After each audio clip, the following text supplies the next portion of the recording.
Hi everyone, welcome to day number 11 of our mission 100%. 90 days की इस धमाकेदार revision series में अभी तक हम फर्स्ट चैप्टर ऑफ पार्टनरशिप कर चुके हैं और आज हम गुडविल वाइंड अप कर रहे हैं। मैंने तुम्हें मेरी एक बहुत ही इम्पॉर्टेंट चीज़ के बारे में बताया था और वो है ये sample paper. With all due respect to all the sample papers in the market, मैं एक ही बात कहना चाहूँगी, सबसे ज़्यादा cost effective, least cost I would say, because profit motive is not our intent, value addition to the child is our intent. ये sample paper exact board के तरीके का है। ये सैम्पल पेपर एक अच्छा कहना चाहिए ब्लूप्रिंट है ऑफ वैरायटी ऑफ क्वेश्चंस जो बोर्ड ने सैम्पल दिया है। If you want to purchase this, नीचे डिस्क्रिप्शन में लिंक है, वहाँ फॉर्म भरो, team will get back to you and just for the printing cost of ₹199 ये आपके घर पे फ्री शिप होगा। और जो भोपाल के बच्चे हैं वो आके APT से इसको कलेक्ट कर सकते हैं। Thank you. Super profit method, pen नीचे रख दो and let us discuss the concept of super profit method. कोई भी बिजनेसमैन जब कोई बिजनेस स्टार्ट करता है तो वो उस बिजनेस में पैसा लगाता है, तो बताओ अकाउंट्स में उसे हम क्या कहते हैं?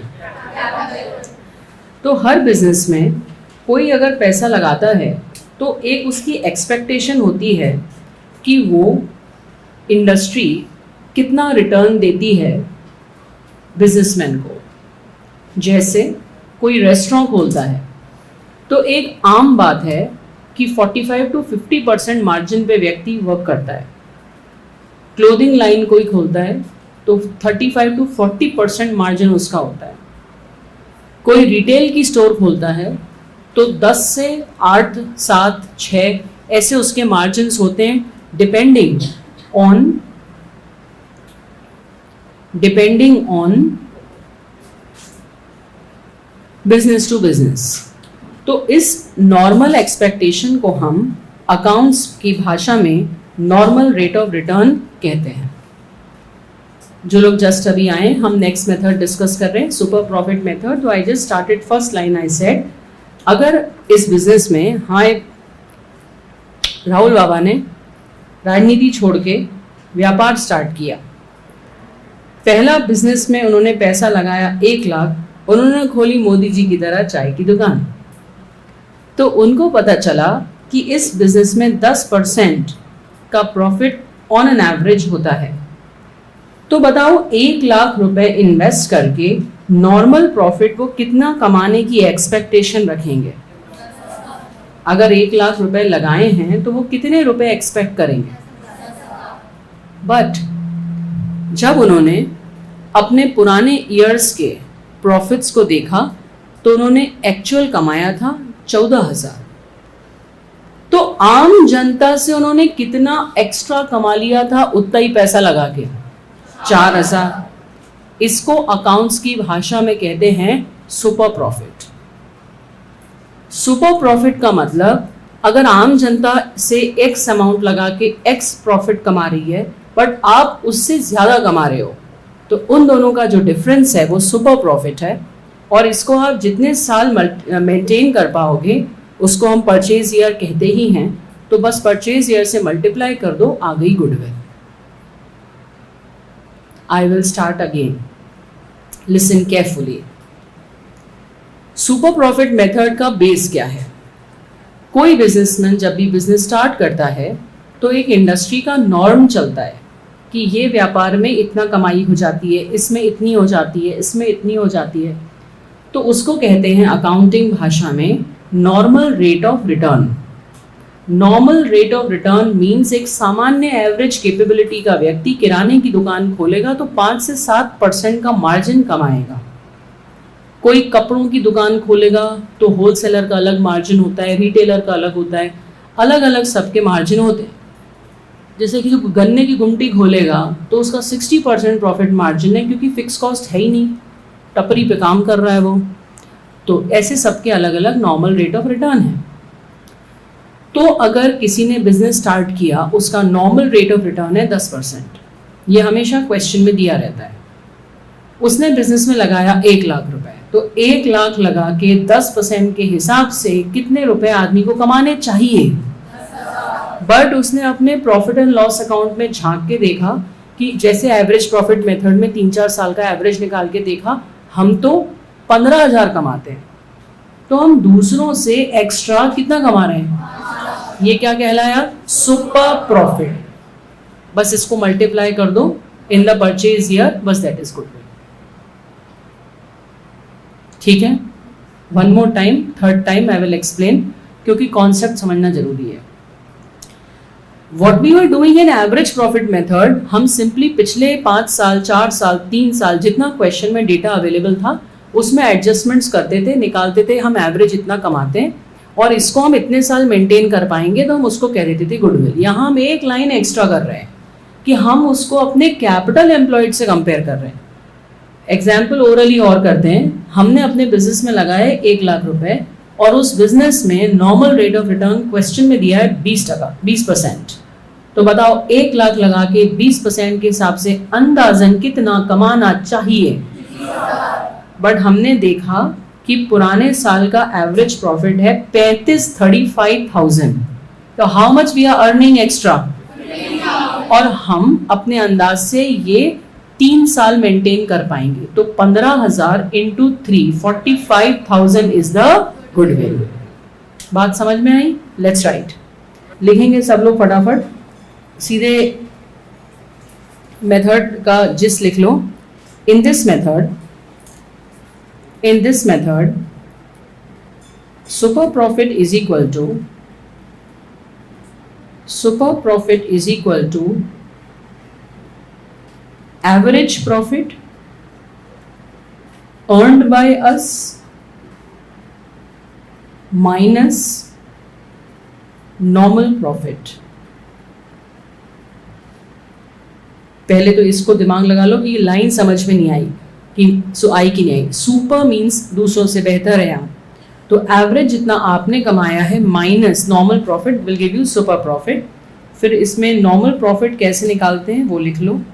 Normal profit is equal to capital employ into NRR, normal rate of return. ये हमेशा क्वेश्चन में दिया रहता है, capital employ into normal rate of return.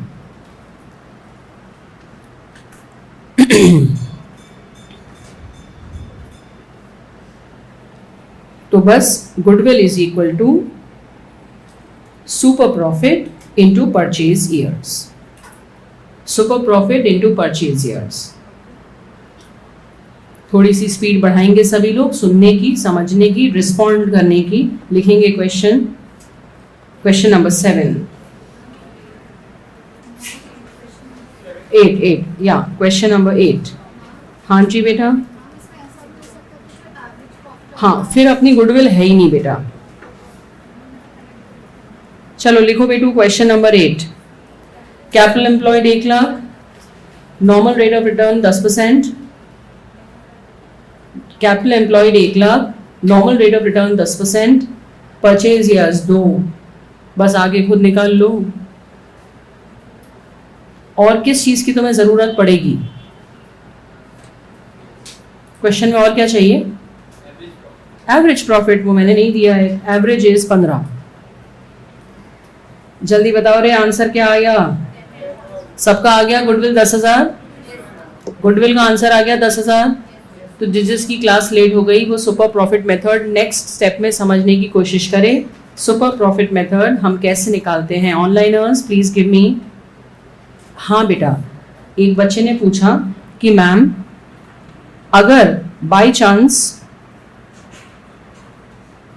Average profit कम है एज कंपेयर टू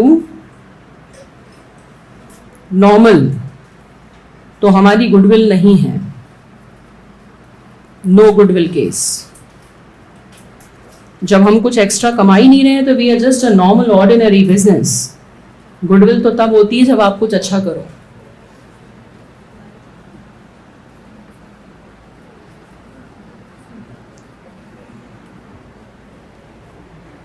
बेटे तुझे क्लिक कर पाया क्या किया हमने? मैं अभी एक्सप्लेन करूंगी ना उन दोनों को, तब तू समझ लेना।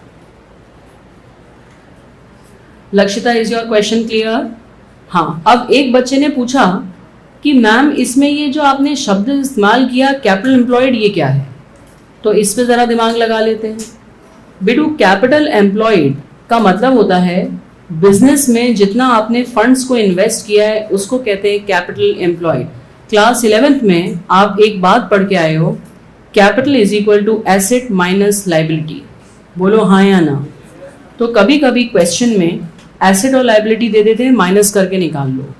कभी कभी क्वेश्चन में अगर आपको बैलेंस शीट दी जाए, सपोजिंग ऐसी बैलेंस शीट दे दी और उसमें लिख दिया कि पार्टनर ए का कैपिटल है 10,000, पार्टनर बी का कैपिटल है 20,000 और उनका P&L अकाउंट, आई होप आप सब समझते हो कि बैलेंस शीट में पुराने रिजर्व्स रखे होते हैं। सो P&L अकाउंट का क्रेडिट बैलेंस है 40,000।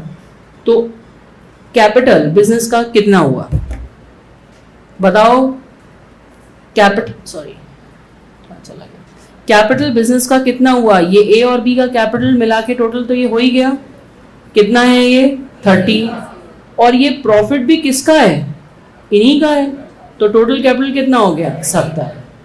तो कैपिटल एम्प्लॉयड कितने तरीके से निकालना पड़ सकता है उसकी डेफिनेशन लिखो, write down. Capital employed may be found in the following ways. Capital employed may be found in the following ways. जब तुम मेरे साथ रेशियो टॉपिक पढ़ोगे तब तुम्हें ये और बेहतर समझ में आएगा। जो लोग जस्ट अभी आए, जहाँ से आए वहीं से पकड़ लो, फिर आगे करते हैं।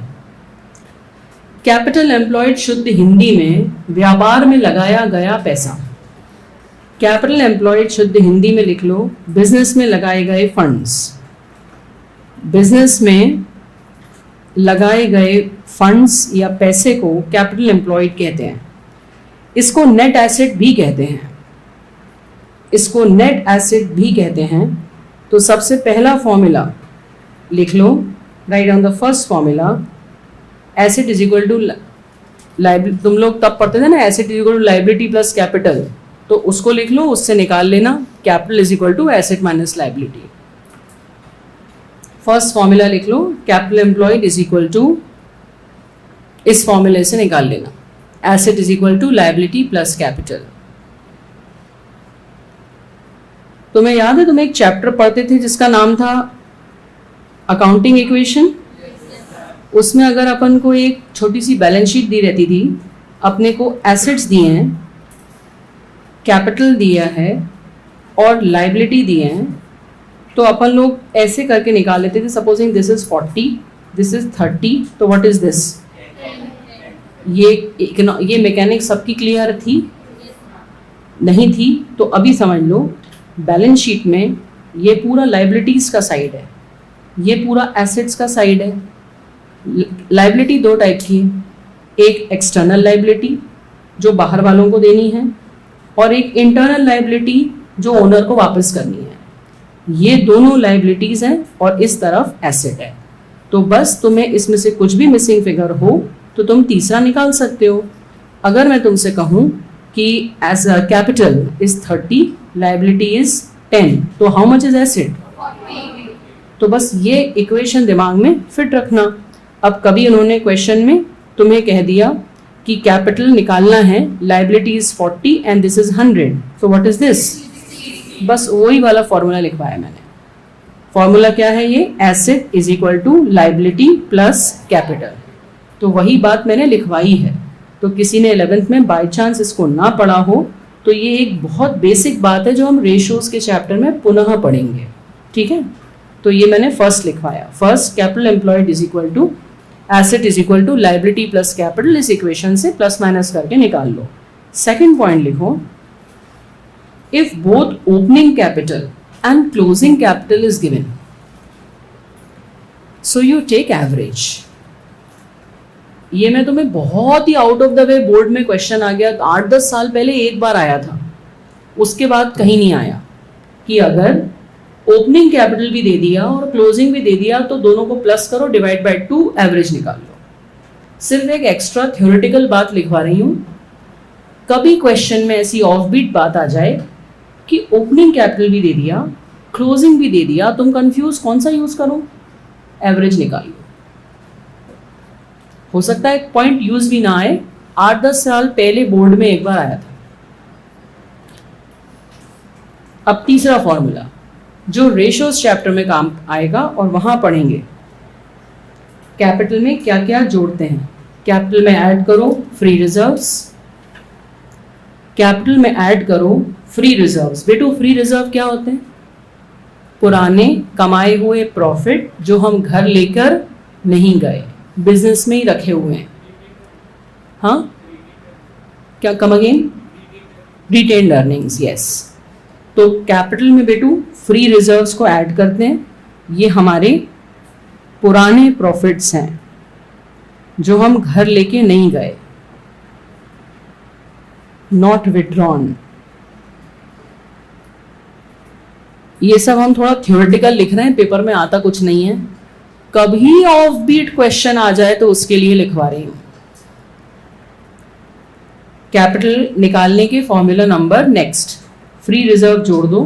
What's the logic? कैपिटल में फ्री रिजर्व क्यों जोड़ रहे हैं? क्योंकि ये किसके हक का है? इट बिलोंग्स टू ओनर, इसलिए जोड़ रहे हैं। वो ओनर का ही तो पैसा है, चाहता तो वो घर ले जाता, नहीं ले गया। It belongs to owner. फिर माइनस करते हैं फिक्टिशियस एसेट। क्या किसी को पता है 11th क्लास पढ़ने पर जो आए व्हाट इज फिक्टिशियस एसेट?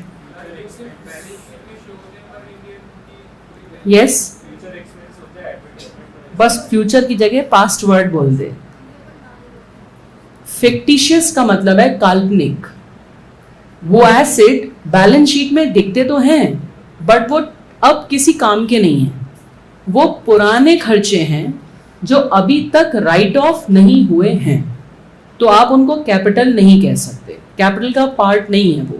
क्योंकि किसी भी व्यापार में जब आप पैसा लगाते हो तो वो एसेट्स में जाके पार्क हो जाता है, तो फिक्टिशियस एसेट नहीं होते, तो उसको हटा देना चाहिए। नेक्स्ट हटा दो नॉन ट्रेड इन्वेस्टमेंट। ये क्या होता है? हालांकि ये सब तुम रेशियोज में पढ़ोगे बट फिर भी non trade investment, anyone? Non trade investment, चलो रेशियो में तो बताना ही होगा तो यहां बता देती हूं, पर वहां दोबारा मत मेरा टाइम लगवाना। नॉन ट्रेड इन्वेस्टमेंट ये क्या होता है? सुनो, ये हम सब आउट ऑफ द वे जाके पढ़ रहे हैं, कभी ऐसा क्वेश्चन आ गया तो आता नहीं है इतना टफ क्वेश्चन या इतना फैला हुआ क्वेश्चन। सी, ये एक बैलेंस शीट है, एक कंपनी है भोपाल में, ले लेते हैं एग्जांपल BHEL। नाम सुना है सबने BHEL का? हाँ या ना? तो BHEL के पास बहुत फंड्स थे, तो उन्होंने कुछ ट्रेड इन्वेस्टमेंट्स कर दिए। ट्रेड इन्वेस्टमेंट्स में तुमने गोविंदपुरा इंडस्ट्रियल एस्टेट सुना? तो उन्होंने गोविंदपुरा इंडस्ट्रियल एस्टेट में कुछ रॉ मटेरियल की फैक्ट्रीज में पैसा लगा दिया, 10 करोड़। क्यों? कभी BHEL को कोई मशीन बनानी होती थी और उनको कोई फला रॉ मटेरियल चाहिए था, तो वो रॉ मटेरियल सप्लायर कहता था अरे अभी टाइम नहीं है, अभी हम बाद में देंगे, अभी हम ऐसे देंगे वैसे देंगे। तो हमने उनके बिजनेस में पैसा लगा दिया, तो अब हमसे वो जुड़ गए, तो वो प्रायोरिटी में हमको पहले रॉ मटेरियल देंगे। तो इस तरह के बिजनेस इंटरेस्ट के लिए लोग ट्रेड इन्वेस्टमेंट करते हैं। अब BHEL के पास कुछ पैसे फिर भी एक्स्ट्रा बचे थे, तो उन्होंने टाटा लिमिटेड, जिनसे उनका कोई वास्ता नहीं है, टाटा लिमिटेड के शेयर्स खरीद लिए 5 करोड़ के। तो ये जो ये वाला इन्वेस्टमेंट है 10 करोड़, ये तो इनको बिजनेस में हेल्प कर रहा है क्योंकि उनको रॉ मटेरियल समय पे मिल रहा है, बट क्या ये बिजनेस में कोई भी हेल्प कर रहा है? नो। इसलिए इसको कहते हैं नॉन ट्रेड इन्वेस्टमेंट। तो बताओ, नॉन ट्रेड इन्वेस्टमेंट ईमानदारी से आपके बिजनेस में पैसा लगा है कि नहीं लगा है? नहीं लगा है। बिजनेस में काम थोड़ी कर हेल्प कर रहा है भाई। देखो, दिमाग तेज करना पड़ेगा, ये सब रेशियो चैप्टर में पढ़ना है। वहां का पॉइंट यहाँ पहले आ गया इसलिए यहाँ बता रही हूं, पर समझना इतनी गहराई से। फिर से सुनो, ट्रेड इन्वेस्टमेंट बिजनेस में हेल्प करता है। तो हम मानते हैं कि जितना कैपिटल BHEL ने शेयर होल्डर्स से कलेक्ट किया है, जितने भी शेयर होल्डर्स से, उसको यहाँ पे लगाया है, ये बिजनेस में काम आ रहा है। बट शेयर होल्डर्स का पैसा उन्होंने नॉन ट्रेड इन्वेस्टमेंट में लगाया है, ये कोई काम नहीं आ रहा, सिर्फ इससे इंटरेस्ट डिविडेंड की हेल्प मिल रही है। इसलिए इसको गुडविल के कैलकुलेशन में से हटा देते हैं, ये बिजनेस में कोई हेल्प नहीं कर रहा है। तो ऐसी ड्राइंग बना लो ताकि तुम्हें याद रहे। क्लास 12 भर भर पल्ले कॉन्सेप्ट वाली क्लास है, हर बात में कॉन्सेप्ट है 12th क्लास में। बच्चे तो उड़ा देते हैं, अरे ये क्या काम का है, बात आगे बढ़ो। अपने को ऐसे नहीं, पूरा कॉन्सेप्ट से पढ़ना है। एक एक बात का तुम्हें तर्क पता होना चाहिए कि why this is so, what we are doing. वो सब मत सोच बेटा रुद्र कि किसका कितना अमाउंट है, कौन सा हैवी है। ट्रेड इन्वेस्टमेंट बिजनेस में काम आते हैं, अपनी बत्ती यहां अपन ने जला ली। नॉन ट्रेड बिजनेस में काम नहीं आते हैं, नॉन ट्रेड बिजनेस में काम नहीं आते हैं।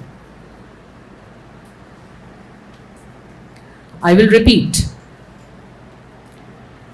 कोई बिजनेसमैन, जैसे मैंने तुम्हें BHEL का एग्जाम्पल दिया, स्मूथ ऑपरेशंस ऑफ बिजनेस के लिए यदि किसी एंसिलरी यूनिट, यदि किसी छोटी कंपनी में जो raw material, spare part, XYZ कुछ चीज़ें सप्लाई करती, जैसे रिलायंस ने बहुत सारे ट्रक ऑपरेटर्स के बिजनेस में पैसा लगा रखा है ताकि वो उनका पेट्रोल स्मूथली ट्रांसपोर्ट कर सकें। तो ये सब चीज़ों को कहते हैं ट्रेड इन्वेस्टमेंट, जो आपको व्यापार में हेल्प करते हैं डायरेक्टली इनडायरेक्टली। तो आप मानोगे कि ये पैसा आपने धंधे में ही लगा रखा है, मगर कुछ पैसा ऐसा होता है जो आप बिल्कुल ऑफ बीट कंपनीज की शेयर मार्केट में जाके लगा देते हो। वो आपके बिजनेस में कोई काम नहीं कर रहा है, बट है तो एसेट पर काम नहीं आ रहा है, तो उसको गुडविल निकालने में कैलकुलेट नहीं करते। लिख लिया ये बात, लिख लिया ये बात। ये बातें तुम्हें हो सकता है क्वेश्चन करने में अभी जरूरत भी ना पड़े। TS ग्रेवाल ने क्वेश्चन का स्टैंडर्ड बहुत डाउन कर दिया है, अच्छे क्वेश्चन सारे हटा दिए हैं जो पहले एक ज़माने में आते थे। बट जो वाइवा लेने आते हैं वो लोग आपसे ऐसे क्वेश्चन कभी भी पूछ सकते हैं। तो आपकी प्रेपरेशन तो अच्छे लेवल की होना चाहिए, फिर पेपर भले ही सरल आ जाए। तो हम बात क्या कर रहे थे डेफिनेशन में, कैपिटल में जोड़ना है फ्री रिजर्व क्योंकि वो ओनर के ही होते हैं। फिक्टिशियस एसेट हटाने क्योंकि वो बिजनेस से रिलेटेड नहीं होते हैं, वो किसी काम के नहीं होते हैं, अब काल्पनिक है वो, पास लॉसेज हैं वो। नॉन ट्रेड इन्वेस्टमेंट हटाना है और गुडविल हटाना है क्योंकि उसी का तो कैलकुलेशन कर रहे हैं, गुडविल भी हटाना है। तुम चाहो तो ये याद कर सकते हो कि गुडविल के कैलकुलेशन में गुडविल को पहले से चल रही हो तो हटाना होता है, ये तुम्हें याद रखना पड़ेगा। लिख लिया। अब हम कर क्या रहे हैं, what are we finding out, capital employed.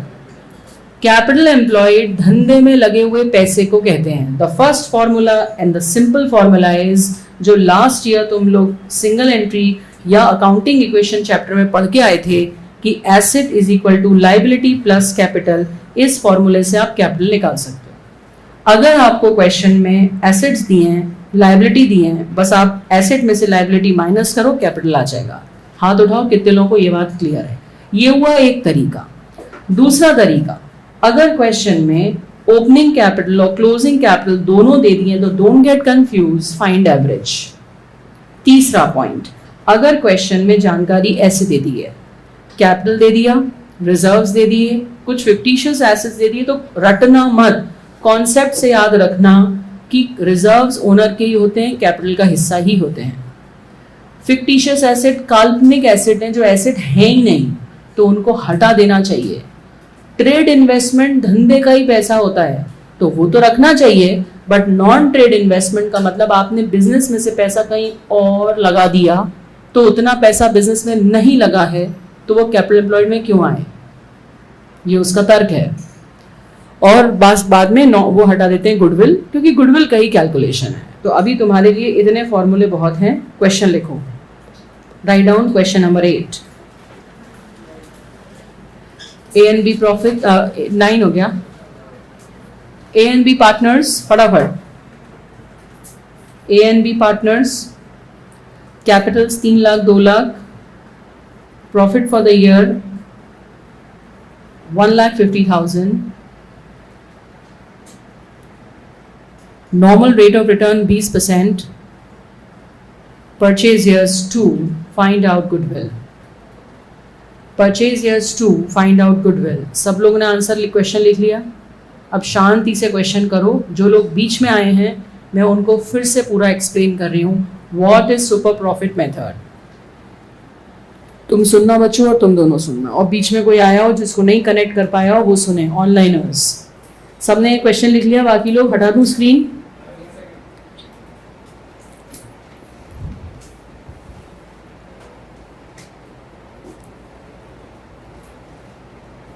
अब तुम अपना अपना निकालना, मुझे नहीं बताना पहले और एक दूसरे को भी नहीं बताना।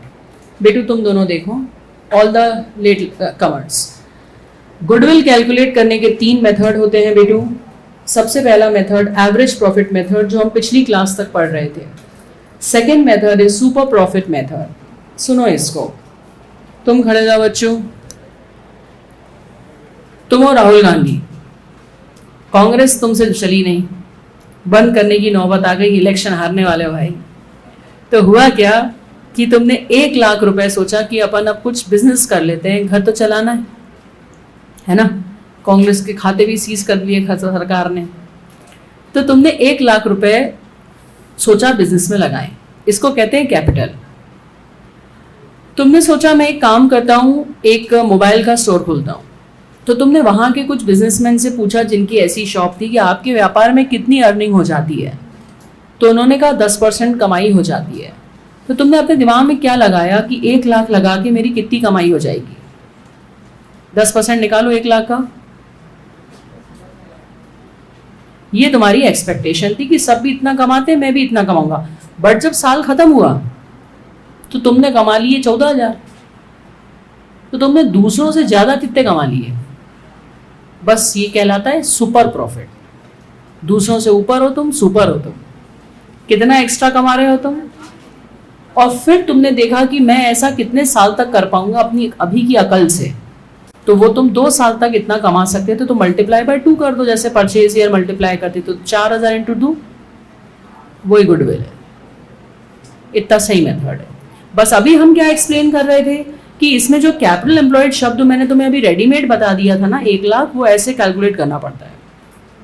Okay, yes everyone. तो in this question number 9 which we just did, please tell me how much is capital employed? आपने देखा 3 lakh plus 2 lakh, capital is 5 lakh. Please tell me how much is the normal rate of return? So how much should be the normal profit? 5 lakh का 20%,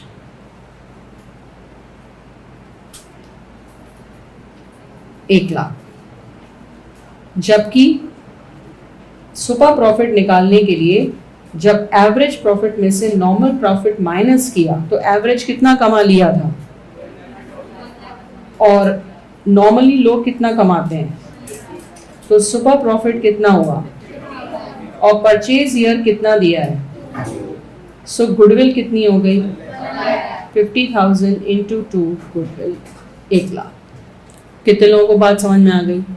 तो ये इतना ही सरल method है। मैंने बहुत सारी चीजें लिखवाई हैं तुम्हें जस्ट इन केस कभी क्वेश्चन टेढ़ा आ जाए तो। We should be prepared for all type of questions, easy and tough. Write down question number 10। हाँ जी बेटा, कौन सा? ये वाला। देखो बेटू, ऐसा था इस क्वेश्चन में ए और बी 2 पार्टनर थे बेटा। तो इनके कैपिटल दिए हुए थे, तो सीधे सीधे मैं तुम्हें बताया था दोनों पार्टनर के मिला के कैपिटल दिए, कैपिटल एम्प्लॉयड हो गया। उसके बाद बेटू प्रॉफिट 1.5 लाख रुपए का था। ये कौन सा प्रॉफिट है? एवरेज। ये दोनों डायरेक्ट दे दिया, 2-3 साल का देते तो हम एवरेज निकालते, 1 साल का दिया है। तो पहले तुम देखो कि नॉर्मली लोग कितना कमाते, इस 5 लाख को लगा के टेक्निकली 20% के हिसाब से लोगों को कमाना चाहिए 1 लाख। पर हम कितना कमा रहे हैं? हमने इस साल कितना कमाया? 1,50,000। So how much are we better than others? बस, तो 50,000 हमारी गुडविल है, और हम ऐसा 2 साल तक कर पाएंगे। तो 50,000 इंटू 2, 1 लाख इस गुडविल, मतलब 50,000 वो सुपर प्रॉफिट। चलो आगे बढ़ो, लिखो क्वेश्चन नंबर 10। अरे तुम कन्याओं, तुम क्या ये जरा जरा बकल करने लगती हैं लेडीज ऑन जैसे? पढ़ाई पे ध्यान दे यार, बातें करने लगती जरा जरा में। लिखेंगे क्वेश्चन। अब मैं थोड़ा सा एक लेवल एडजस्टमेंट्स वाला क्वेश्चन दे रही हूं। Acids, please stop talking.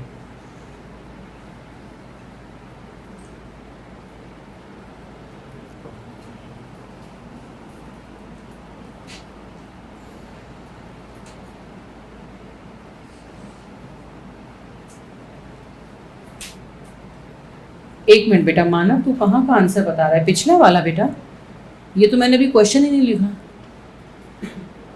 कहाँ का आंसर बता रहा है? पिछले वाले का तो 1 लाख था बे। क्या कर रहा है भाई?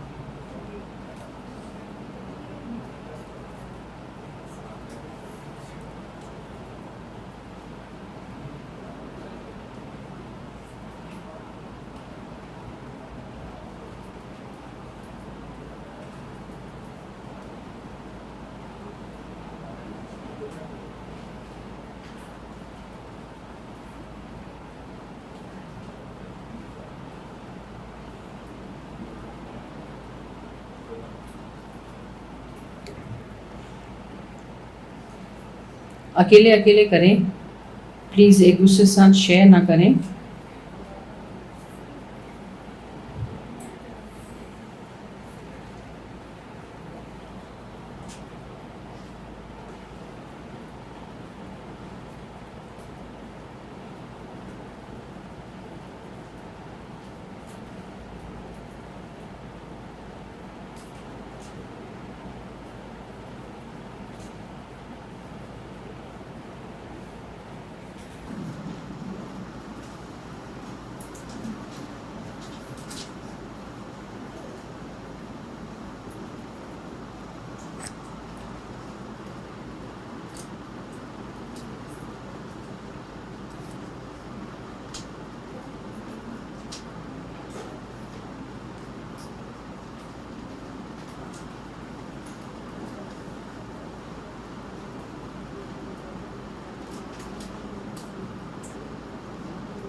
एवरेज प्रॉफिट वाली चार्ट समझ में आ गई थी? ये समझ में आ गया था कि एवरेज प्रॉफिट तो एक बार को ऐसे निकलेगा। अब उसके steps 4, capital employed is asset minus liability. तो एसेट दिया था 3 लाख, लाइबिलिटी थी 1 लाख, तो 2 लाख को आया। Normal profit is capital employed into normal rate of return, तो 2 लाख इंटू 20% 40,000, ये अलग स्टोरी हो गई। फिर सुपर प्रॉफिट निकालना होता है कि हमने कितना कमाया जो हमारी टेबल से आया और लोग कितना कमा लेते हैं, दैट इज नॉर्मल। तो हमने इस 50,750 को माइनस किया 40,000 से, तो सुपर प्रॉफिट आया, और super profit into purchase year किया तो गुडविल आया। अब ऐसा सिमिलर क्वेश्चन एक और दूंगी तब कर लोगे। यस एवरीवन, लिखेंगे नेक्स्ट क्वेश्चन फटाफट। Please note questions very carefully. आप मान के चलो जैसे थ्योरी में आप नोट्स बनाते हो, इन अ सिमिलर वे ये नोट्स बहुत ज़्यादा आपके लिए इंपॉर्टेंट हैं। क्वेश्चन नंबर 11, उसी को मैं अमेंड कर रही हूँ। क्वेश्चन नंबर 11, एसेट्स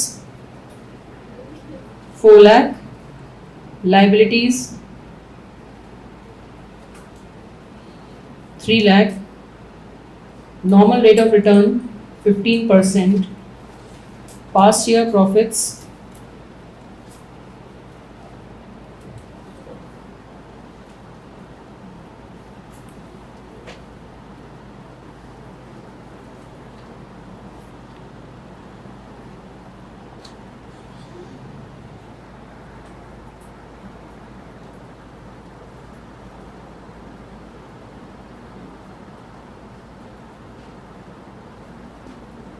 करो फटाफट क्वेश्चन।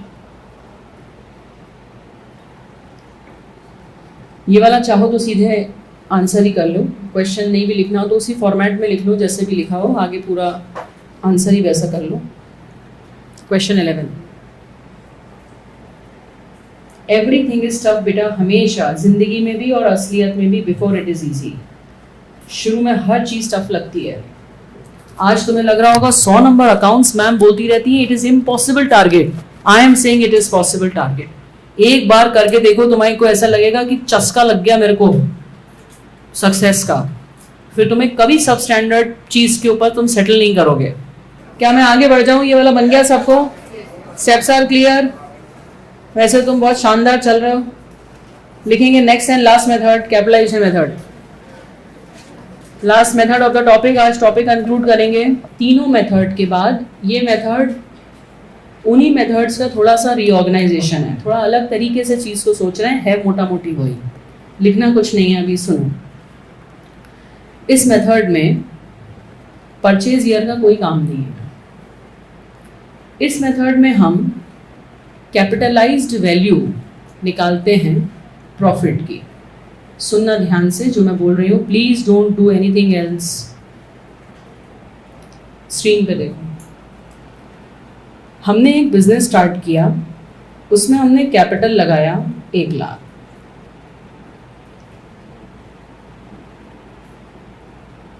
हमने मार्केट में पता किया कि कोई नॉर्मल व्यक्ति सभी ऑन एन एवरेज इस बिजनेस को करते तो कितना कमाते, तो किसने बताया 10% कमा लेते हैं। हमने देखा कि हमारा नेट प्रॉफिट कितना है, वो था 15,000। पहले इतने फैक्ट्स बताओ, हमने पैसा कितना लगाया? उस धंधे में नॉर्मली लोग कितना कमाते हैं? हमारा नेट प्रॉफिट कितना था? तो हम अपने 15,000 से रिवर्स कैलकुलेशन करके चलते हैं और हम निकालते हैं कैपिटलाइज्ड वैल्यू। कैपिटलाइज्ड वैल्यू का मतलब कि 15,000 कमाने के लिए कितने प्रॉफिट की नीड होगी। तो अगर 15% is the normal rate of return, तो 15,000 divided by that percentage will give you capitalised value. फिर से सुनेंगे, 15,000 कमाने के लिए यदि 10% लोग कमाते हैं, कितने कैपिटल को लगाना पड़ता है, अपन वो कैलकुलेट कर रहे हैं। सो 15,000 डिवाइडेड बाय 10 इंटू 100, बताओ कितना आंसर आया? 1,50,000। पहले तो बात समझ लो हमने करा क्या। What is capitalise value? 15,000 कमाने के लिए कितना कैपिटल लगाना पड़ेगा, अपन ऐसा रिवर्स करके देख रहे हैं। बात मगज में घुस रही है? हमने कमाया कितना है? 15,000, और हम सोच कह रहे हैं कि अगर लोग 10% कमाते हैं तो 15,000 कमाने के लिए कितना कैपिटल लगाना चाहिए। तो वो आया 15,000 डिवाइड बाय NRR, मतलब 10% से डिवाइड किया तो इंटू डिवाइड बाय 10 इंटू 100, तो वो आया 1.5 लाख। बट हम कितने स्मार्ट हैं, हम वही काम कितने में कर रहे हैं? तो how much we are saving, कितना कैपिटल कम लगा के हम ये काम कर रहे हैं, वो हमारी गुडविल है। लोग जो काम 1 लाख 1.5 लाख लगा के करते हैं, वह काम हम 1 लाख लगा के कर रहे हैं। धंधे का गोल्डन उसूल, यदि कमाई नहीं हो सकती तो खर्चा बचा लो। यदि आप, कोई आदमी 10 लाख लगा के काम कर रहा है और आप स्मार्ट हो, 6 लाख लगा के काम कर रहे हो, तो 4 लाख बिजनेस के बैंक में रख के इंटरेस्ट से कमा लो। धंधे की समझ तो यही कहती है, बोलो हाँ या ना। तो कम कैपिटल लगा के व्यापार करना is a smart way of doing business और नॉट? तो यही तो देखना कि गुडविल कितनी है आप में, खासियत कितनी है। तो दैट इज गुडविल। इतना सही मेथड है, इतना सही मेथड है। बताओ क्या किया? पहले कौन सा प्रॉफिट पता करा? या तो ये क्वेश्चन में दिया होता है, या वो एवरेज वाले तरीके से इसको भी कैलकुलेट करके निकालना पड़ता है कि हम कमाते कितना हैं। ये हमेशा क्वेश्चन में दिया होता है, नॉर्मल रेट ऑफ रिटर्न। बताओ व्हाट इज कैपिटलाइज्ड वैल्यू का मीनिंग? हिंदी में दिमाग को क्या सुनाओगे, व्हाट्स द मीनिंग? जितना प्रॉफिट हुआ है उतना कमाने के लिए कितना पैसा लगाना पड़ेगा आइडियली। कैसे निकलता है वो? Normal profit divide by normal rate of return. तो 15,000 डिवाइड बाय 10%, तो वो निकला 1.5 लाख। बट हमने देखा कि हमारी बैलेंस शीट में तो हमने 1 ही लाख लगाया है, तो हम बड़े स्मार्ट हैं। जो काम 1.5 लाख में होता है हम तो 1 लाख में कर रहे हैं, ये 50 से हमारी गुडविल है। बात मगज में घुस गई? घुस गई? घुस गई? तो लिख लो, जल्दी जल्दी लिख लो। ये एग्जाम्पल ही लिख लो, इसी को देख के अपने मन से लिखो, कंक्लूड करो क्या समझो। तो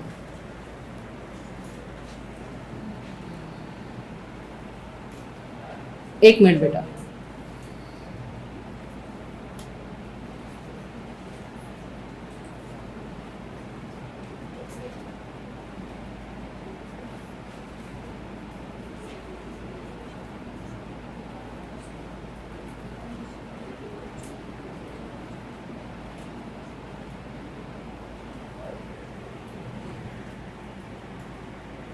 हर चीज का तर्क पकड़ पकड़ के चलो, और प्लीज पुराना रिवाइज करके चलो, नहीं तो बहुत भारी दिक्कत होगी।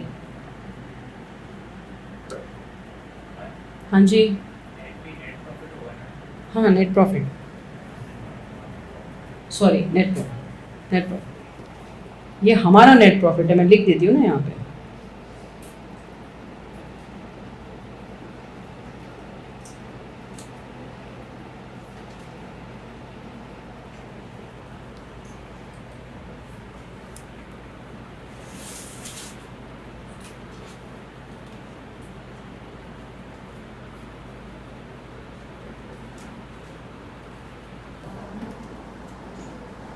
Done everyone? Done everyone? लिखेंगे क्वेश्चन नंबर है, क्वेश्चन नंबर 12।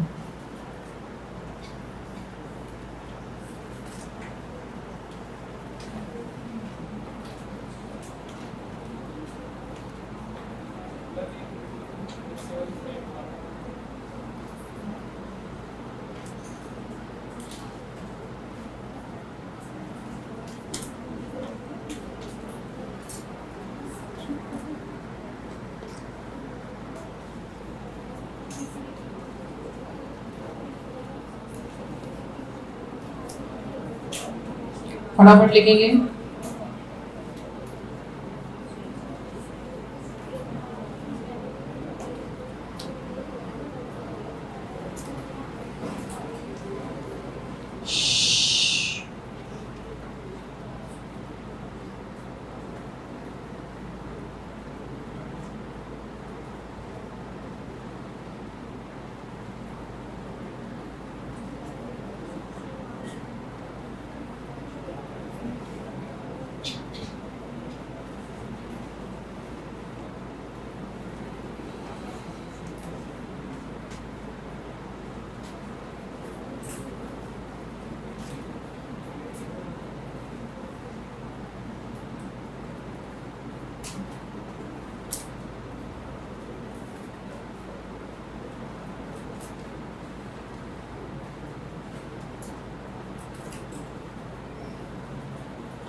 कितने लोगों को बन गया?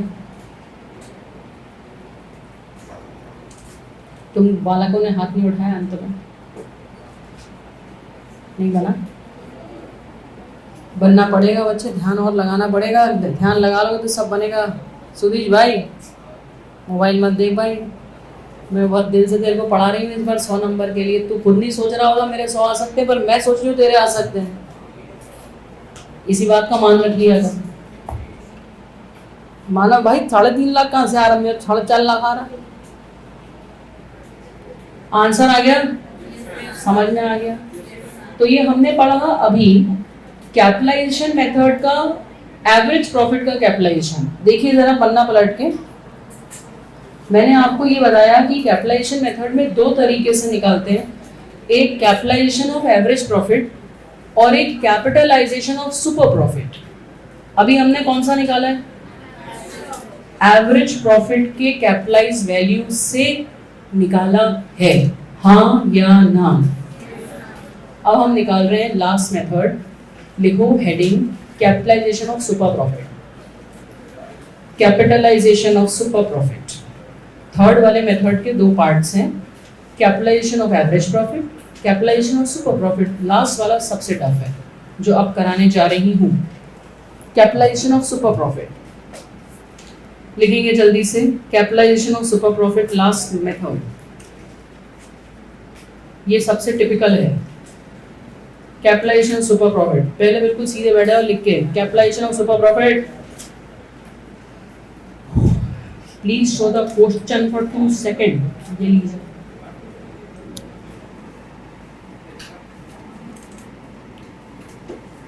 क्या हुआ बालक?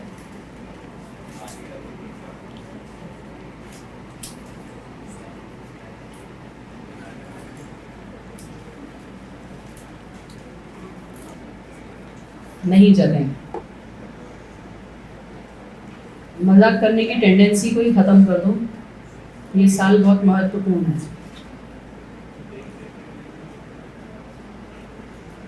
यस एवरीवन, लिख लिया ये वाला? अब हम लास्ट मेथड पे हैं, which is the most typical and it is capitalization of super profit. Formula लिखेंगे इसका जो सबसे टिपिकल है।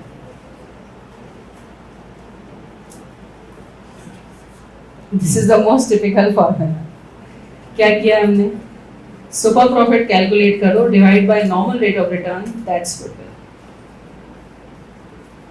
अरे मजाक कर रही हूँ यार।